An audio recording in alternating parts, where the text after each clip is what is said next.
আসসালামু আলাইকুম রহমতুল্লাহ। তো আপনাদের সাথে আজকে কিছু কথা বলবো। সেটা হচ্ছে যে এই পৃথিবীতে আমরা এক সময় থাকবো না, এক সময় চলে যাব, এটাই বাস্তব। শক্তিধর মানুষ, সৌন্দর্য মানুষ, পেশওয়ালা মানুষ, ধনী গরিব, সবাই সবাই চলে যাব। This is universal truth. মৃত্যু হচ্ছে একটি চিরন্তন সত্য।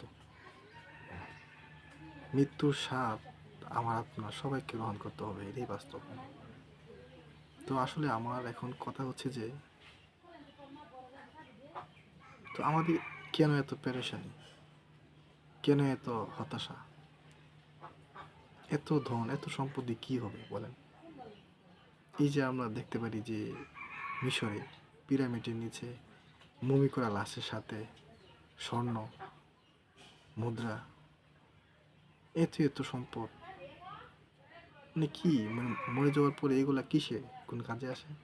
আসে না। তো আসলে আমাদের সৃষ্টিকর্তা আমাদেরকে সৃষ্টি করেছেন, সেটা একটা উদ্দেশ্য আছে। তো পৃথিবীতে আমাদেরকে উনি পাঠিয়েছেন পরীক্ষা দেওয়ার জন্য। আল্লাহ তাআলা এক, তার কোনো ইলা নেই।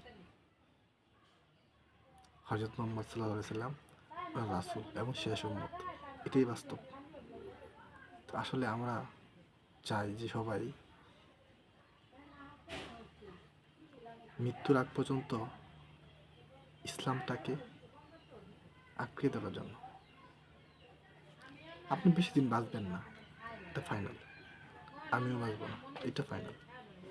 কিন্তু এক সময় চলে যেতে হবে, এটা বাস্তব। তো সেই জন্যে আমরা কি করলাম দুনিয়াতে,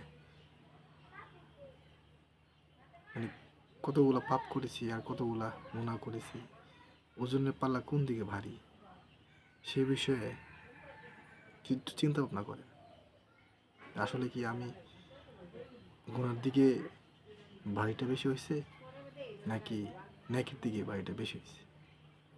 তো আসলে দেখেন, আমি আলেম না, ইসলামিক এত বেশি বুঝি না, জানি না। সিম্পল যে বিষয়টা, সেটা তো আমাদের বেসিক যেটা ধারণা। তো আমাদের ভালো কাজ করতে হবে, ইসলামের উপর অটল থাকতে হবে। হ্যাঁ, শিরক করা যাবে না, কারো হক মারা যাবে না। তো আপনাদের সবাইকে অসংখ্য ধন্যবাদ। দোয়া করি যে আল্লাহ তাআলা সবাইকে নেক হায়াত দান করুক। আমিন।